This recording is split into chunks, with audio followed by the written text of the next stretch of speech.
Hello students, in this video we'll discuss part 2 of chapter number 18, the judiciary. Students, I hope you all have seen part 1 of this chapter. If not, do watch it. अब part 1 को देखना क्यों ज़रूरी है बच्चा? इसलिए क्योंकि हम सुप्रीम कोर्ट को part 1 में कंप्लीट कर चुके हैं. सुप्रीम कोर्ट कहाँ पर सिचुएटेड है, फंक्शंस क्या क्या है सुप्रीम कोर्ट के जजेस के लिए क्या क्या क्वालिफिकेशन होने चाहिए, ये सब हम पढ़ चुके हैं. कहाँ पर? पार्ट 1 में. पार्ट 2 बेटा हम लोग स्टार्ट करेंगे हाई कोर्ट से. ठीक है, अब हम डिस्कस करेंगे बेटा हाई कोर्ट को. तो जो हमारा कॉन्स्टिट्यूशन है, जो हमारा संविधान है, वो कहता है each state in the country, her state जो हमारी कंट्री में है, can have a high court, उसके पास हाई कोर्ट हो सकता है. Which is the highest judicial authority in the state. एक स्टेट की हाईएस्ट जुडिशियल अथॉरिटी कौन होता है बच्चा? हाई कोर्ट होता है. तो कॉन्स्टिट्यूशन ये बोल रहा है कि हर स्टेट में एक हाई कोर्ट हो सकता है. पर थोड़ी सी प्रॉब्लम सुनना आप. अभी हमारे कंट्री में 25 टोटल हाई कोर्ट्स हैं, जबकि 28 तो स्टेट है हमारे पास और 8 यूनियन टेरिटरीज़ हैं. तो क्या होता होगा बच्चा? यही होता होगा ना. इन दोनों को हम प्लस करते हैं तो कितना आ जाता है? 36. मतलब ये 36 जो बॉडीज़ हैं, 28 स्टेट और 8 यूनियन टेरिटरीज़, ये मिलके कितने कोर्ट्स को शेयर कर रही हैं? 25 कोर्ट्स को शेयर कर रही हैं. मतलब हो सकता है एक स्टेट का तो अपना अलग हाई कोर्ट हो, पर ऐसे 2 स्टेट हों जिनका एक ही हाई कोर्ट हो. क्या बात समझ में आ रही है? चलो देखते हैं. सम हाई कोर्ट्स हैव 2 और मोर स्टेट्स. जैसे मैंने कहा कि टोटल 36 यूनिट्स हो गई और हाई कोर्ट सिर्फ 25 हैं. तो ऑब्वियसली बात है कि कुछ हाई कोर्ट्स 2 या 2 से ज़्यादा स्टेट्स या यूनियन टेरिटरीज़ पे अपनी जुरिडिक्शन पावर रखते होंगे, है ना. चलो, अब यहाँ पर मैं एक एग्जांपल दे दूँ बच्चा. जो हमारा स्टेट है पंजाब और जो हमारा स्टेट है हरियाणा, इन दोनों का जो हाई कोर्ट है वो कॉमन है. बेटा ये तो सिर्फ 2 स्टेट हैं, पंजाब और हरियाणा, जिनका एक हाई कोर्ट है. ईस्टर्न स्टेट्स की बात करें हम, ईस्टर्न स्टेट्स आपको पता है ना किसको कहते हैं? ये वाले साइड्स में जो स्टेट है उन्हें हम बोलते हैं ईस्टर्न स्टेट्स. ईस्टर्न स्टेट्स में बेटा 4 स्टेट का एक हाई कोर्ट भी है. कौन कौन से हैं वो 4 स्टेट्स? अरुणाचल प्रदेश, असम, मिज़ोरम एंड नागालैंड. ये 4 स्टेट मिलके एक हाई कोर्ट से काम चला रहे हैं. आई बात समझ में? तो ऐसा हमारा कॉन्स्टिट्यूशन बोलता है कि हर स्टेट में एक हाई कोर्ट हो सकता है, और जो हाई कोर्ट होगा वो हाईएस्ट जुडिशियल अथॉरिटी होगा किसी भी स्टेट का. पर बेटा कुछ प्रॉब्लम्स के कारण आज भी हर स्टेट का अपना हाई कोर्ट, हर यूनियन टेरिटरी का अपना हाई कोर्ट नहीं है. बहुत सारी यूनियन टेरिटरीज, बहुत सारे स्टेट मिलजुल के एक हाई कोर्ट को शेयर करती है. 2 एग्जाम्पल मैंने दिए. एक दिया पंजाब हरियाणा का और एक दिया अरुणाचल प्रदेश, मिजोरम, असम और नागालैंड का. ठीक, कोई बात. अब हम कंपोजिशन को देखते हैं. तो जो हाईएस्ट लेवल होता है हाई कोर्ट में वो होता है किसका? चीफ जस्टिस का. At the highest level is the chief justice. Highest position किसकी होगी? चीफ जस्टिस की होगी. जैसे सुप्रीम कोर्ट में किसकी थी? CJI, chief justice of India की थी. देयर आर नंबर ऑफ जजेस, दूसरे जजेस भी होते हैं. This number is decided by the president. और कितने जजेस होंगे एक हाई कोर्ट में, ये कौन डिसाइड करता है? प्रेसिडेंट. किसके हिसाब से? Size of that state. अब पहली बात तो सुनो, अगर उस स्टेट का अपना हाई कोर्ट होगा तो ये डिसीजन कैसे हो जाएगा? उस स्टेट के साइज़ को देख के. पर कई बार नंबर ऑफ जजेस कम और ज़्यादा इस हिसाब से भी होते हैं बच्चा कि एक हाई कोर्ट कितने स्टेट, कितनी यूनियन टेरिटरी के लिए है. अब जैसे अगर हम बात करें अरुणाचल प्रदेश, असम, मिजोरम और नागालैंड, इनका एक ही हाई कोर्ट है, तो यहाँ पर जो स्ट्रेंथ होगी वो अलग होगी. आई बात समझ में? तो हाईएस्ट लेवल पे चीफ जस्टिस होता है, बहुत सारे दूसरे जजेस भी होते हैं, पर ये इनका नंबर क्या होगा ये प्रेसिडेंट डिसाइड करता है. सोच समझ के कि भाई उस स्टेट का साइज़ कितना है, फिर कितने यूनियन टेरिटरीज़ है, कितने स्टेट्स का मिलके हाई कोर्ट बना हुआ है. चलो, जो प्रेसिडेंट है वो अपॉइंट करता है बेटा चीफ जस्टिस को. The president appoints the chief justice. Chief justice को अपॉइंट कौन करते हैं? प्रेसिडेंट. हाई कोर्ट के जो चीफ जस्टिस होंगे उन्हें भी प्रेसिडेंट अपॉइंट करेंगे. हाई कोर्ट में जो दूसरे जजेस होंगे उन्हें भी प्रेसिडेंट ही अपॉइंट करेंगे. पर भले ही अपॉइंटमेंट चीफ जस्टिस का हो, भले ही अपॉइंटमेंट दूसरे जजेस का हो, इन्हें कंसल्टेशन करना पड़ता है कि इसके साथ? Governor of state. And the chief justice of India. दोनों की राय मशवरा लेना पड़ेगा प्रेसिडेंट को, जब वो चीफ जस्टिस को अपॉइंट करेगा तब भी, दूसरे जजेस को अपॉइंट करेगा तब भी, गवर्नर से कंसल्ट करेगा, CJI chief justice of India से भी कंसल्ट करेगा, ठीक है। नाउ द क्वालिफिकेशंस ऑफ जजेस of high court. High court का जज बनना है तो क्या क्या क्वालिफिकेशन होना चाहिए? पहला क्वालिफिकेशन, आप भारतीय नागरिक हो, मतलब क्या होना चाहिए? इंडियन सिटीजन होना चाहिए। सेकेंड, आपने किसी भी जुडिशियल ऑफिस को होल्ड किया हो 10 ईयर्स के लिए, ठीक है। बाद they must have held a judicial office in India for at least 10 year, 10 साल कोई जुडिशियल ऑफिस आपके पास रहा हो। देन आप 10 ईयर हाई कोर्ट में एज अ एडवोकेट काम कर चुके हो, ठीक है बात।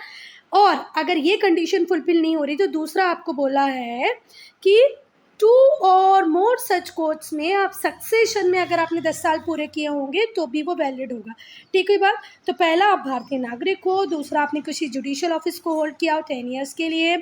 तीसरा, आपने 10 ईयर्स एडवोकेट रहे हो हाई कोर्ट में। अगर 10 ईयर हाई कोर्ट में आप किसकी तरह, एडवोकेट की तरह काम करते हैं तो भी आप एलिजिबल हैं किसके लिए बेटा?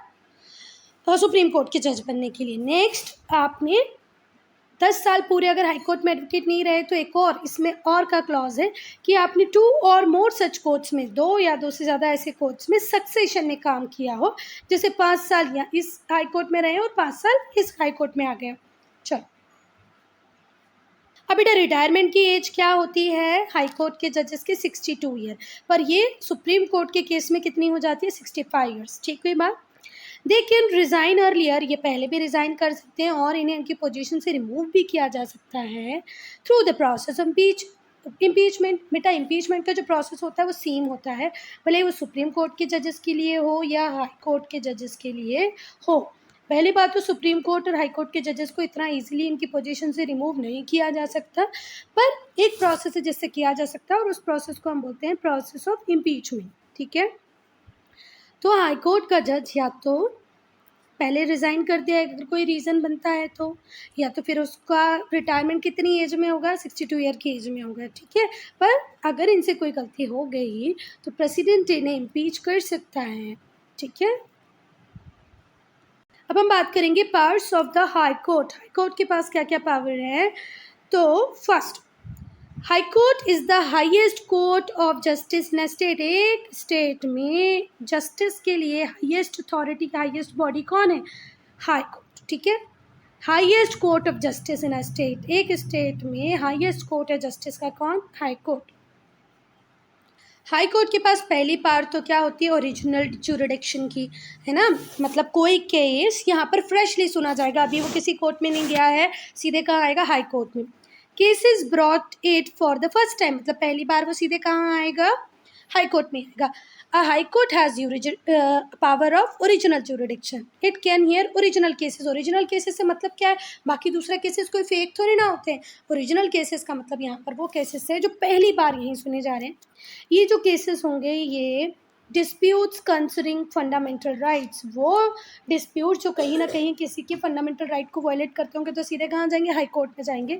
इलेक्शन पेटिशन रिलेटेड जो इश्यूज होंगे वो भी कहाँ जाएंगे? हाई कोर्ट में जाएंगे। इससे अलावा इनसे रिलेटेड डिस्प्यूट्स भी कहाँ जाएंगे? हाई कोर्ट में। आई बात समझ में? तो पहला हाई कोर्ट के पास पावर है किसका? ओरिजिनल ज्यूरिडिक्शन का। ओरिजिनल ज्यूरिडिक्शन का मतलब ये है कि वो केस जो पहले कहीं नहीं सुना गया है अभी पहली बार हाई कोर्ट में सुना जा रहा है। अब ऐसे केसेस कौन कौन से होते हैं? फंडामेंटल राइट्स अगर किसी ने वायलेट किए, उससे रिलेटेड कोई डिस्प्यूट है तो हाई कोर्ट में जाएगा। इलेक्शन पिटीशन हाई कोर्ट में जाएंगी। और भी कोई रिलेटेड डिस्प्यूट्स हो तो वो भी कहाँ पर जाएगा? हाई कोर्ट में। Related fundamental right related to election petitions. चलो, अब हाई कोर्ट के पास अपीलिएट ज्यूरिडिक्शन की पावर भी। अब अपीलिएट ज्यूरिडिक्शन में क्या आएगा? वो केसेस जो पहले कहीं ना कहीं किसी कोर्ट में सुने जा चुके हैं, उनकी फैसले भी आ चुके हैं, वर्डिक्ट भी आ चुका है, पर उस वर्डिक्ट से, उस फैसले से वो जो व्यक्ति है वो सेटिस्फाई नहीं है तो वो हाई कोर्ट में आएगा, ठीक हुई बात। High court has appellate jurisdiction where it can hear appeals against the judgement, वो सारे जजमेंट जो कहीं ना कहीं सबऑर्डिनेट कोर्ट पास कर चुका है, जैसे कि कौन? District court. वो कहाँ सुनी जाएंगे? अब हाई कोर्ट में। सपोज करो मैं अपना केस लेके किसी डिस्ट्रिक्ट कोर्ट में गई, वहाँ पर वर्डिक्ट भी आ गया, उस वर्डिक्ट से मैं सेटिस्फाई नहीं हूँ तो मैं हाई कोर्ट जा रही हूँ, ठीक है बात। तो सेकेंड पॉइंट क्या है? Appellate jurisdiction. फर्स्ट क्या था? Original jurisdiction. चलो, जो हाई कोर्ट होता है वो रिव्यू कर सकता है चेंज करा सकता है कोई डिसीज़न जो सबॉर्डिनेट कोर्ट ने लिया हो। सबॉर्डिनेट कोर्ट के डिसीज़न में रिव्यू दे सकता है, उसके डिसीज़न को चेंज करा सकता है। कौन? High court. इतनी पावर उनके पास होती है।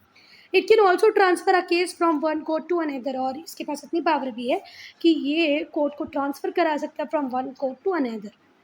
High Court also control and supervises the functioning of subordinate courts. Subordinate courts की functioning को control करने का काम, supervise करने का काम भी किसके पास है? हाई कोर्ट के पास है।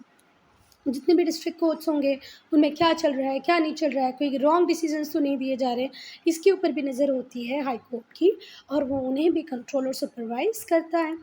इसके पास रिवाइजरी ज्यूरिडिक्शन भी होता है। ठीक है, ऐसा लगता है कि कोई जो को लोअर कोर्ट थी वो अपने ज्यूरिडिक्शन एरिया के बियॉन्ड भी गई हैं, तो रिवाइजरी ज्यूरिडिक्शन के ऊपर काम कर सकते हैं, या रिवाइजरी ज्यूरिडिक्शन की पावर भी किसके पास है? हमारे हाई कोर्ट के पास है। जब हाई कोर्ट को लगे कि यार जो लोअर कोर्ट्स हैं उन्होंने जो डिसीजंस दिया है वो अप्रोप्रिएट नहीं है ना, तो वो उस डिसीजन को रेटिफाई करवा सकती है, सुधरवा सकती हैं through revisory jurisdiction power.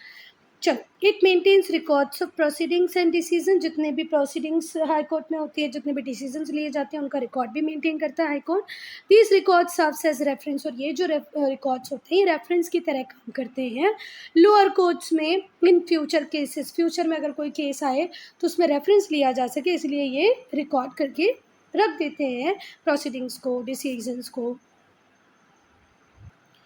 Now think and answer. Justice delayed is justice denied. Do you agree? Give reason for your answer. देर से आया जस्टिस किसी काम का नहीं है। ठीक है, अगर आपने किसी केस में बहुत लेट डिसीजन दिया तो आपके उस जस्टिस का कोई भी मतलब नहीं है। उस केस में ऐसा ही माना जाएगा कि ये भाई जस्टिस हुआ ही नहीं है। क्या आप अग्री हैं? तो हाँ, कंप्लीटली अग्री। ठीक है, एक फैमिली थी, सपोज करो, इसको एक केस से समझो कि सपोज करो एक ओल्ड कपल था, उस कपल का एक हाउस था, होम था, घर था। ठीक है, उस हाउस को उसने चलाया रेंट पे। ठीक हुई बात।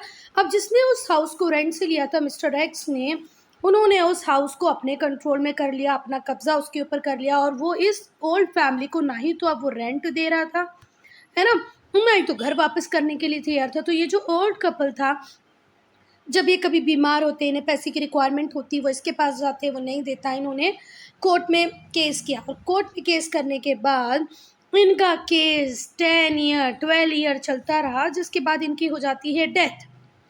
उसके बाद फैसला आता है कि भैया नहीं, ये जो एक्स पर्सन है इसको ये घर खाली करना पड़ेगा, और जितने सालों का जो रेंट था वो किसको देना पड़ेगा? इस ओल्ड कपल को।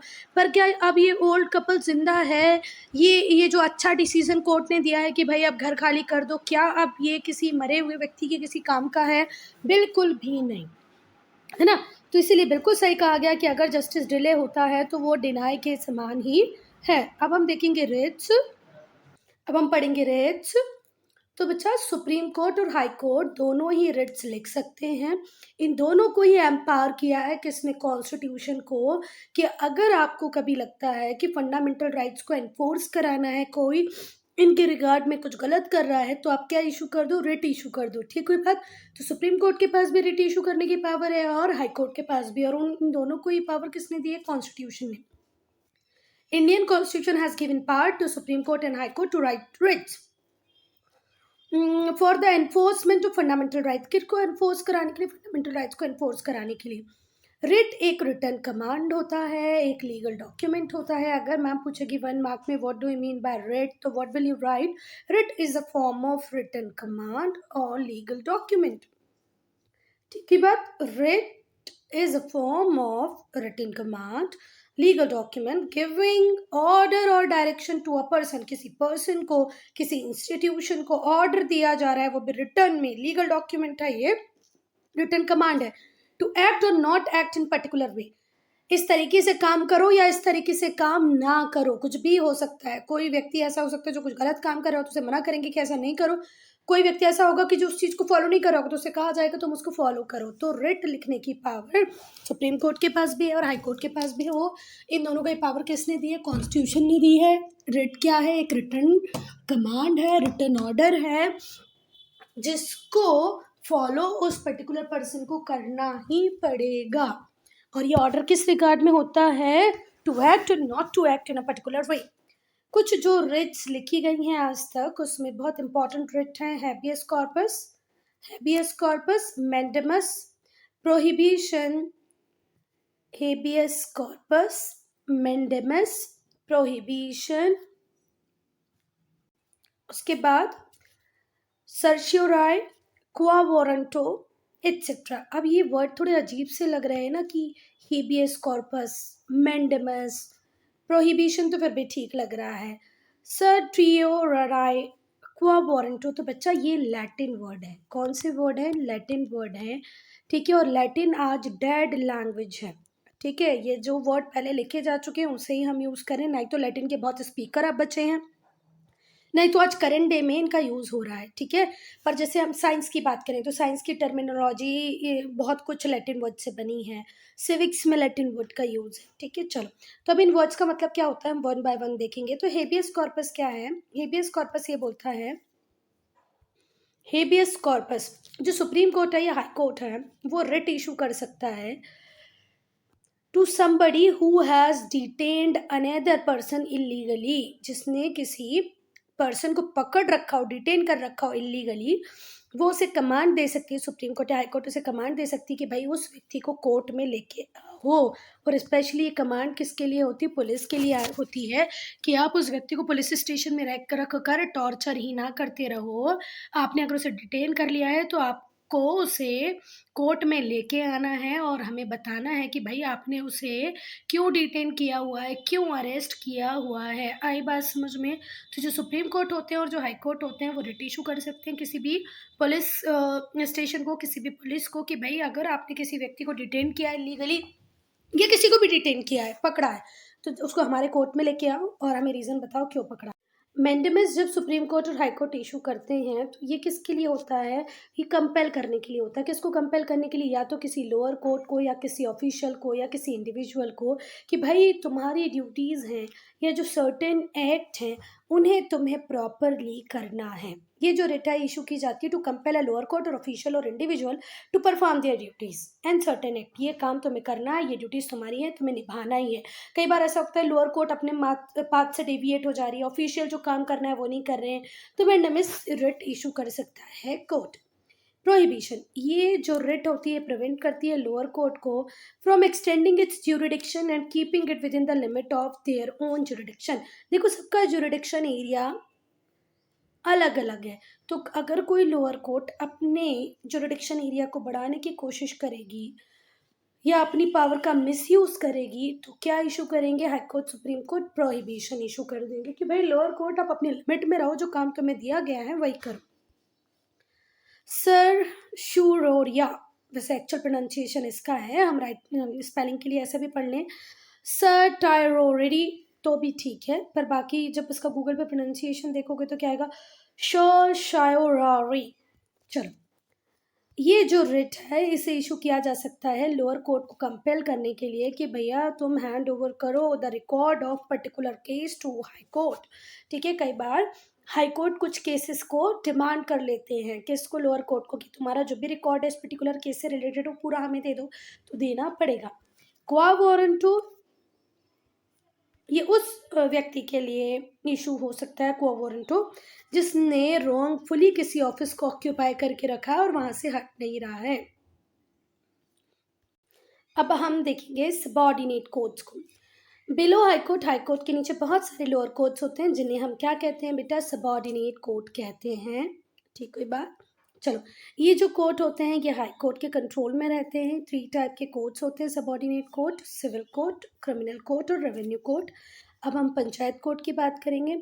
तो पंचायती सिस्टम में जो विलेज लेवल होता है there are small law courts called nyaya panchayat. Village में पंचायती सिस्टम चलता है, उस पंचायती सिस्टम में न्याय पंचायत नाम का एक प्रोविजन है, एक कोर्ट होता है, स्मॉल लॉ कोर्ट होता है जिसे हम क्या बोलते हैं? Nyaya panchayat. There is one panchayat court for number of villages, पर ऐसा नहीं है कि हर गांव में एक न्याय पंचायत होगी, एक पंचायत कोर्ट होगा, बहुत सारे नंबर ऑफ विलेजेस, 10 2 4 5 विलेज को मिला के एक न्याय पंचायत बनाई जाती है। न्याय पंचायत का काम होता है जो पेटी सिविल और क्रिमिनल केसेस होते हैं उनको वहीं पर पास कर ले, जैसे ट्रेस पासिंग का केस हो गया, पर्सनल डिस्प्यूट, आपस में लोग लड़ने झगड़ने लगे, तो कुछ छोटी मोटी चोरी हो गई, है ना। वो एक पंचायत वेब सीरीज आई थी, उसमें आप लोगों ने देखा होगा, वो बोलती है ना कि हम चप्पल चोरी हो गया है, इसका हम पुलिस में रिपोर्ट लिखाएंगे, हम नहीं मानेंगे, हमारी चप्पल चोरी हो गई है। तो ऐसे सड़े सड़े केस, छोटे छोटे केस ये लोग सॉल्व कर सकते हैं। और ट्रेस पासिंग का मतलब होता है बेटा कि किसी के घर पे, किसी की लैंड पे अननेसेसरी कंट्रोल करने लगना, कब्जा कर लेना, और ये सिर्फ 100 रुपये तक का फाइन इम्पोज कर सकते हैं। Appeals can be made to higher courts against the decision in the nyaya panchayat. न्याय पंचायत ने जो डिसीजन लिया है, जो वर्डिक्ट दिया है, उसके खिलाफ हाई कोर्ट में अपील आप कर सकते हैं। देन लोक अदालत, the process of obtaining justice through low court is lengthy and expensive. बच्चा देखो, कोर्ट में तुम लोगों ने ये डायलॉग सुना होगा ना, तारीख पे तारीख, तारीख पे तारीख। तो ऐसा होता था कि कोर्ट में टाइम बहुत ज़्यादा लगता है, साथ में पैसा भी लगता है, लॉयर्स की फ़ीस, कोई अच्छा लॉयर अपॉइंट करो तो बहुत सारी फ़ीस भी देनी पड़ती है। तो हमारी कंट्री में जस्टिस को थोड़ा सा चीप बनाने के लिए, क्विकर बनाने के लिए लोक अदालत बनाई गई। लोक अदालत सेटअप की गई। जो पहली लोक अदालत थी वो दिल्ली में बनी 1985 में। कब बनी? 1985 में पहली लोक अदालत बनी थी दिल्ली में। Settle almost 150 cases in a day, और इनका काम होता है ज़्यादा से ज़्यादा केसेस को सुलझाना। तो इसने एक दिन में 150 केसेस को सुलझाया था।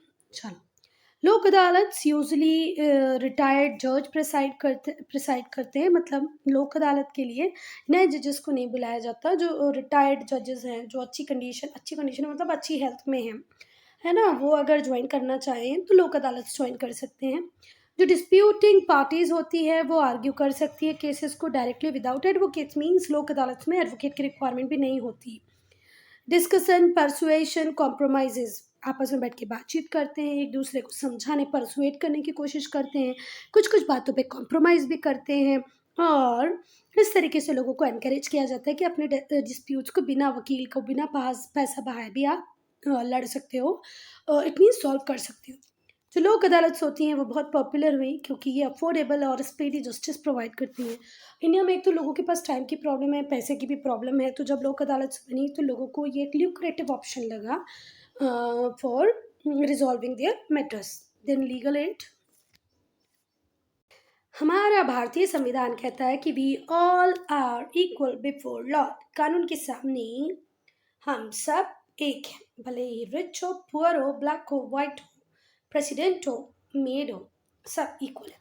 Respect caste, creed, social status, gender और रिलीजन। जो लीगल एड स्कीम चली थी उसमें फ्री लीगल एड और लीगल सर्विसेज दी जाती थी पुअर और वीकर सेक्शंस ऑफ सोसाइटी में। जो लोग गरीब हैं, है ना, वीक हैं, मतलब शेड्यूल का शेड्यूल ट्राइब ही नहीं, फ्री में हमने लीगल एड्स दी। मतलब जो भी कुछ लीगल कार्रवाई किसके खिलाफ ये कर सकते हैं, क्या हो सकता है, इनका मैटर कैसे रिजॉल्व हो सकता है, ये इन्हें फ्री में हमने बताया। किस स्कीम में? लीगल एड स्कीम में।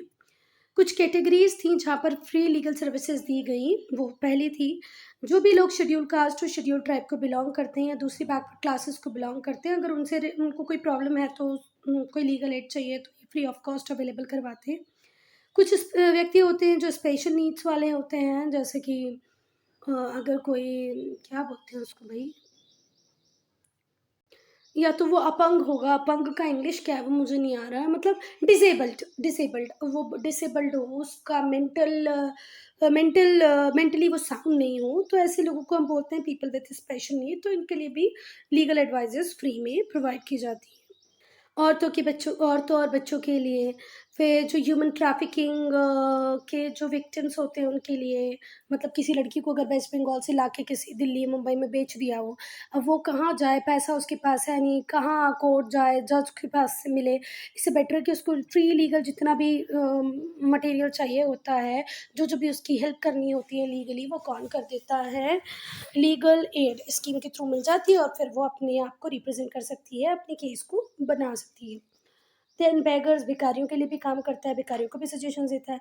People whose incomes are lower than a certain amount decided by government ने एक अमाउंट डिसाइड किया, उससे कम अगर किसी की इनकम होगी तो वो भी हकदार होगा लीगल एड स्कीम का। जो इंडियन जुडिशरी है उसे इस तरीके से डिज़ाइन किया गया है कि सबको डिसीजन मिल पाए, ये इंडिपेंडेंटली फंक्शन करती है, कोई एग्जीक्यूटिव कोई लेजिस्लेचर इसके ऊपर कोई कंट्रोल नहीं कर सकता, so that it can act impartially. और हमने इंडिपेंडेंट जुडिशरी क्यों रखी है, क्योंकि ये प्रॉपर इम्पार्शली सारे डिसीजंस ले सके, free from the influence of other organ of the government, और जो जितने भी दूसरे गवर्नमेंट ऑर्गन हैं उनके इन्फ्लुएंस से दूर रहे। चलो, so student, I'm ending this video here. Only if you have any doubt, any problem, to write in comment section.